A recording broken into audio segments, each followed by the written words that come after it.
Hello everyone! Welcome back to our channel, Vickers Couple. We are here at the What's it called? Marsden Moor. Marsden Moor. And then we have our background here. That's March Hay Reservoir Okay. and March Hill.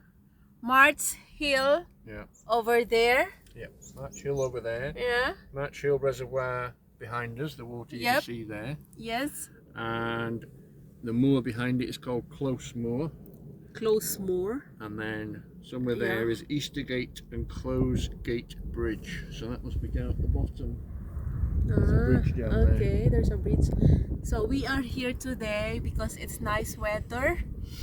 It's a sunny. We are here at the shelter. Well, sheltering by the rocks. It's in the rock. What's our topic for today?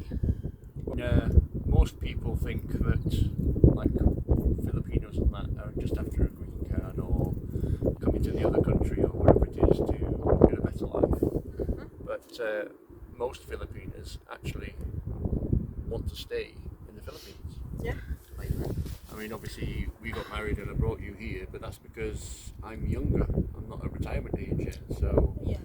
I have to come back to the UK to keep working until I retire. So with our plan to retire in the Philippines, then until then we come here. But then the added bonus is because you'll be working.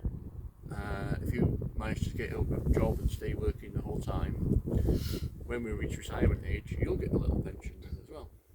Yeah. So you'll get a little pension from the government here, and from the employers, combined and everything like that. So you might get, I don't know exactly how much, but maybe £400, something like that, a month. Of course, when we are married, of course, I want to be with you. Isn't it good that I am in the Philippines and then you are here in the UK? So I have to be with you so that your job will continue until we get our age retirement. And the government here has just upped the amount of money that you have to earn per month, or per year, to be able to bring somebody into the country. So now, as far as I know, it's £38,000 you've got to earn. And in order to earn that, I'd have to change jobs because my job doesn't earn that much. So I'd have to find a bigger job, and then do that work for at least 6 months to get wage slips to prove that I can earn 38,000 before I go through the process of bringing into the country. When I brought you in, it was just over 18,000, I think. So I managed to do that. That's the requirement. Yeah, that's the requirement From the government. It used to be 14,400, I think. Yeah. A few years ago, but now it's got it went up to 18,000, and then I think it's 18,600, something like that. And then now it's 38,000 you've got to earn. That's the requirement from the government that you can bring me here. Well, basically I can support you when you're here. Okay. Yeah. And then That's the requirement that to support me that I am here. And then it used to be a requirement that once you were here for, I think it was 6 months, you couldn't work. But then they relaxed it. Yeah. And then you got a job after 5 weeks, didn't you? Yes, I get the job. Then you can help, with supporting you while you're here. Yeah. Last when we was talking, we were on about saying that make sure that the woman has got a cinema, and then somebody brought up that you can get a forged one because you've got fixtures or things like that, which is true, but it's less common and it's more difficult for the Filipinos to be able to afford to have a forgery, because you'd have to get an employer fixer to get it for you, and it will be expensive. But it is possible, but it's still, if you ask to see a copy of the cinema, then it's going to protect yourself a lot more. If you're going to fly to the Philippines to meet somebody you've met online, then at least do that, so that then you've got more percentage of the in that you know that she's single. Because otherwise you could go there and she's married, or she has been married, and they're not together anymore. He's gone, and that kind of thing. But legally in the Philippines, if they're still married, then technically you could be arrested because you're with a married woman. So you have to be careful, or he might find out and then come and say, oh, if you don't give me some pesos, then I'm going to go to the police and get you into trouble. So always make sure that you know, double, triple check that she is single. And also there is a certified copy from the PSA. Yeah. PSA means So it gets stamped there, Stamp. and then, but like I said, there is ways around it, but it's less, you know, you're going to reduce your chances by making sure that she's married, not married.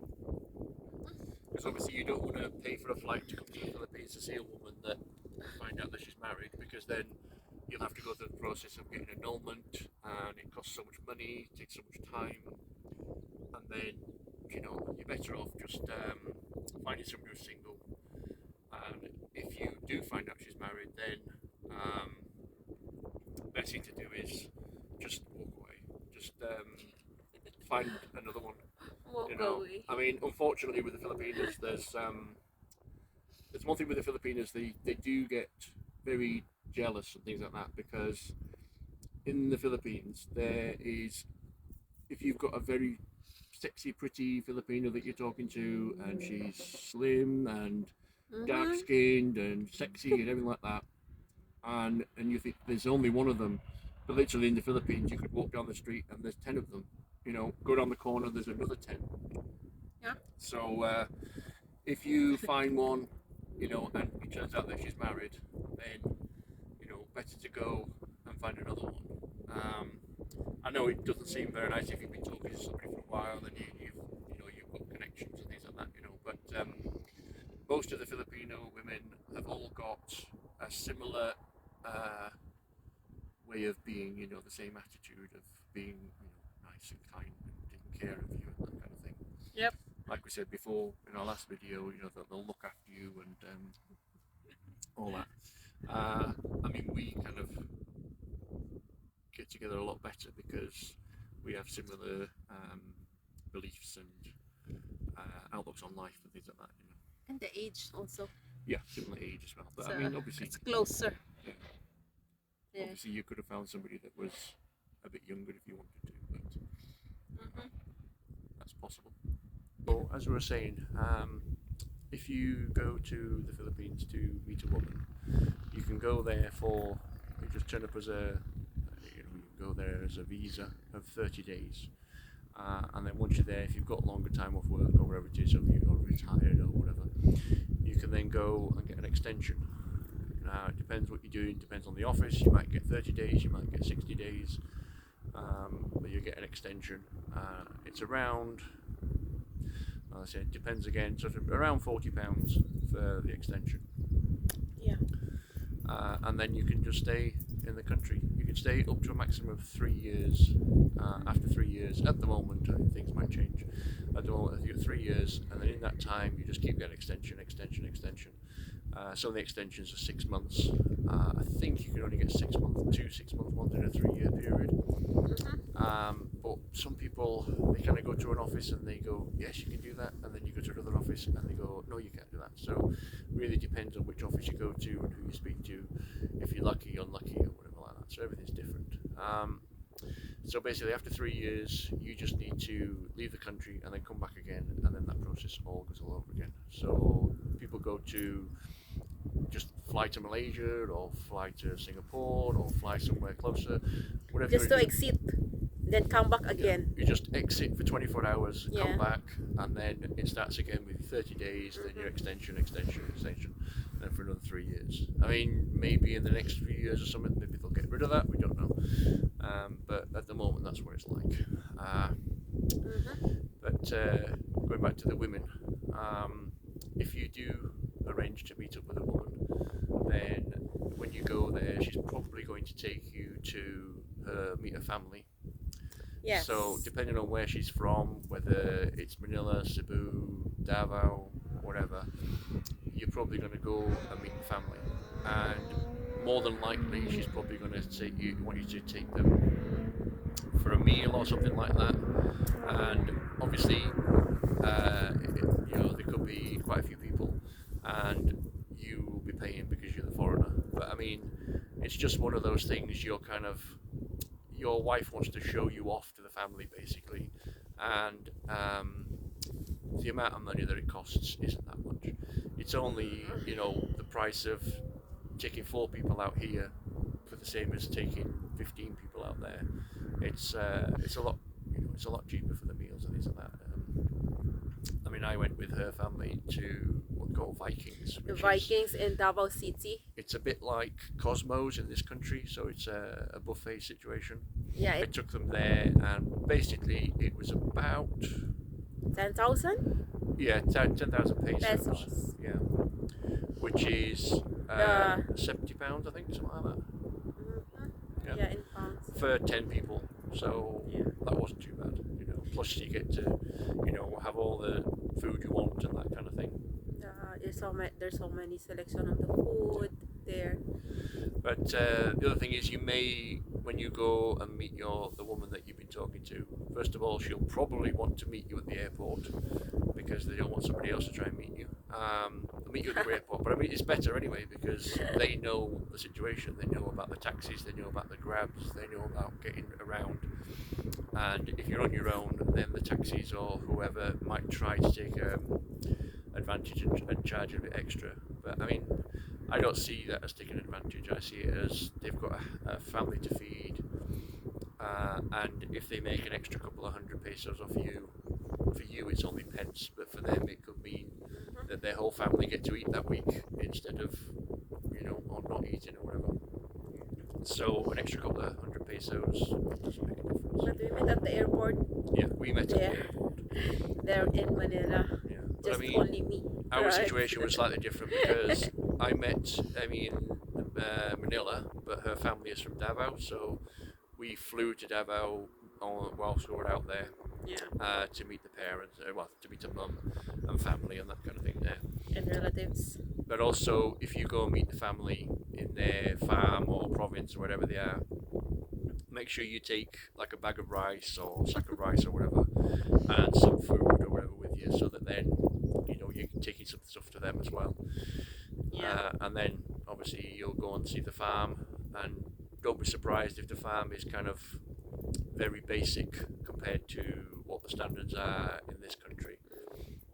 You know, if you meet your Filipina somewhere, if you meet her, like if you land and then you arrange to meet her somewhere else, don't be surprised if she brings a friend, because they want to bring like support basically. So if you've got one friend with them, like a chaperone type thing, don't be surprised. And also, you know, you'll be paying for her food as well. But you know, it's just one of those things. It's you know, it doesn't mean that you're going to be constantly.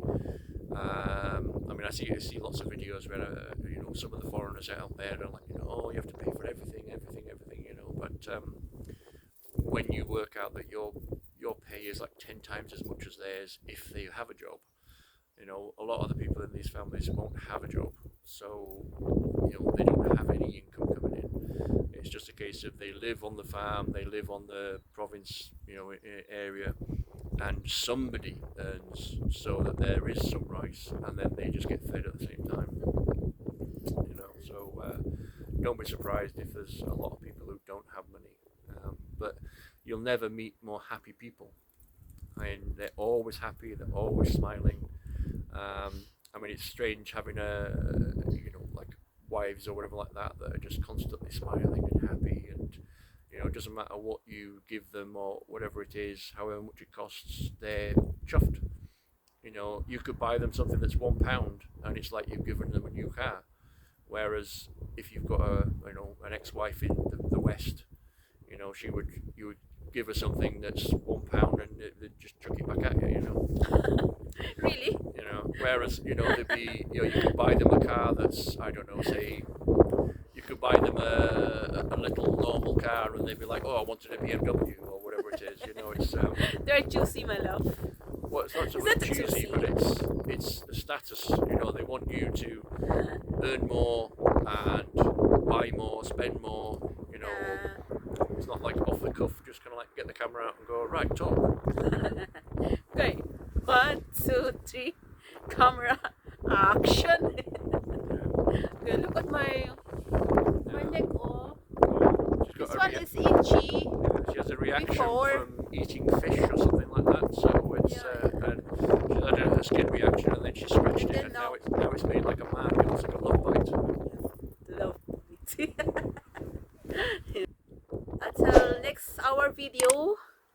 subscribe our channel, Vickers Couple. Bye. Bye.